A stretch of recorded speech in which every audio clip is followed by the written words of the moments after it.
Hey, it's Diana. Now, welcome to lesson two, hash that tag. We're going to be talking about the basics of hashtags, how to use them, how to locate them, which is essential to Instagram success. So, why are hashtags extremely important?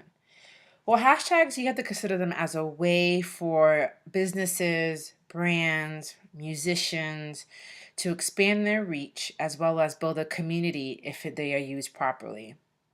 Instagram users, whether you're a business or a general user, you generally use hashtags to find content, potential clients, relevant information, resources, potential partners, influencers, and contributors. Now, you have to think of hashtags as a way to categorize your content. And this is in a digital world. So think of a filing cabinet and you have categories, and each category is represented by a file. So one file might say hashtag Atlanta. Another file might be hashtag South Florida. Another hashtag might be ATL foodies. Whatever the case may be, think of it as hashtags categorizing and filing your content for future reference or future use. And the more hashtags you use, the different ways your content can be categorized. So here are 5 ways to optimize hashtag use.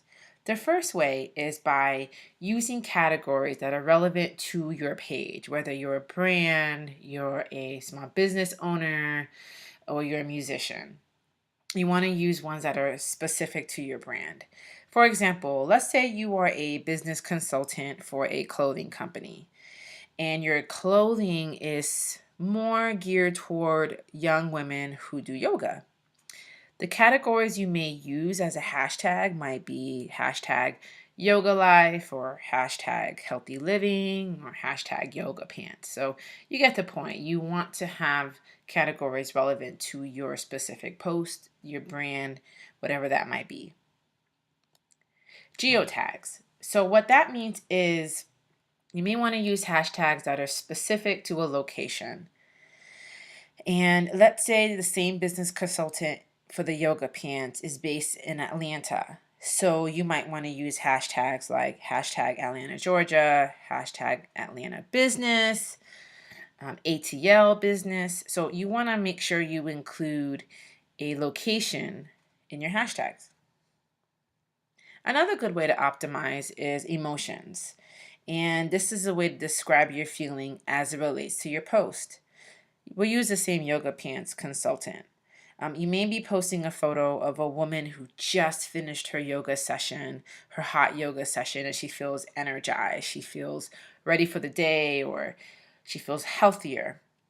You may want to use hashtags like hashtag motivation, hashtag motivated, energized, feeling pumped. So those are good ways to also optimize your hashtag use. Another one is events. Let's say you are going to a specific event as that same yoga consultant. And you're going to, let's say, a trunk show, which is ways that you can showcase your clothing to exclusive members of the community or the fashion world, etc. You may want to use a hashtag like Atlanta Trunk Show or Atlanta Fashion Show or ATL Fashion Show. You want to describe the event in your hashtags. And products. Let's say you are selling a specific product as part of your brand, or you see brand placement. That's a common thing you see, like with the protein shakes and the teeth whiteners. But let's say you're the same person doing the yoga pants, and I call the yoga pants, Insta with Diana's hottest pants. My hashtag might be that. Diana's yoga pants or hottest yoga pants. You may want to use your product as a hashtag. That's another way to optimize your hashtag use. Other helpful tips with hashtags is just use them. You are allowed to use up to 30 hashtags, and there's some debate as to whether you should maximize all 30 or you should just have a few. It's up to you, it's up to your brand. I personally maximize the use of my hashtags because I want more broad appeal within my niche. And just posting your photos with no hashtags, it will get lost in the content sea. And the more users we have on Instagram, the more content's being shared. So, if anything, hashtags allow you to be more present in the Instagram world.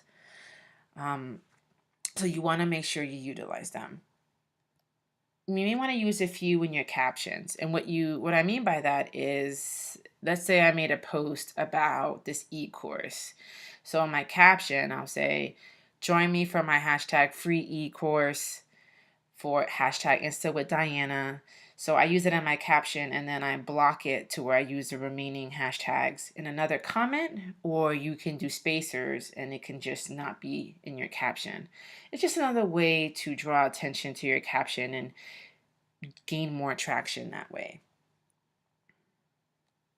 You want to tailor your hashtags to your audience, to the audience specific to the niche that appeals to your brand or to your business, whatever the case may be. Use these hashtags as a way to be descriptive. Don't use hashtags that are too broad or too common, like love or beautiful or OOTD, outfit of the day. If you see in your Explorer function, if you were to search love or beautiful, you'll see there's like 330 million or 3 million or whatever the case may be. Those are the amount of posts associated with that hashtag. So if you can think about it, it's going to get lost in the sea. On the other hand, don't use hashtags that are not as popular. And what I mean by that is if you were to look again in the Explorer tab and you search Atlanta's finest hairstylist or something not very specific, you might have only 100 to 200 posts associated. Here's a rule of thumb. A good number in terms of locating appropriate and really laser focused hashtags is between 1,000 to 300,000 posts that are associated. So when you go ahead and search certain hashtags, look to see how many posts are associated. If you want either 1,000 posts all the way up to 300,000 posts. That's a good amount so your content won't be too hard to find. And you want to create your own. As I mentioned before, if you have a specific event or a specific product, or let's say you're a feature page, meaning you share other people's photos, you may want to have a hashtag so you can identify potential posts to follow and you want to reshare. So you may want to have, I might have a hashtag, Insta with Diana might be IWT Insta with Diana 2016. Whatever the case is, you may want to have one specific to your brand to have more client, customer, following engagement. Now here is a bonus tip. You want to create a list of commonly used hashtags. You can create the list in Notepad, or you can create it in Evernote, or something on your phone, an app that you can just save them, copy and paste when it's time for you to post. It saves a lot of time for you to worry about what to post, what hashtags go with that post. If you're consistently posting in the same niche, most likely you're going to consistently use the same hashtags. So create a list in one of your apps for future use. Now, using the worksheet in your email, your homework assignment is you want to create a list of 30 relevant hashtags to your brand, to your business, or to the scope of your page, whatever it is. Create that list and test it out.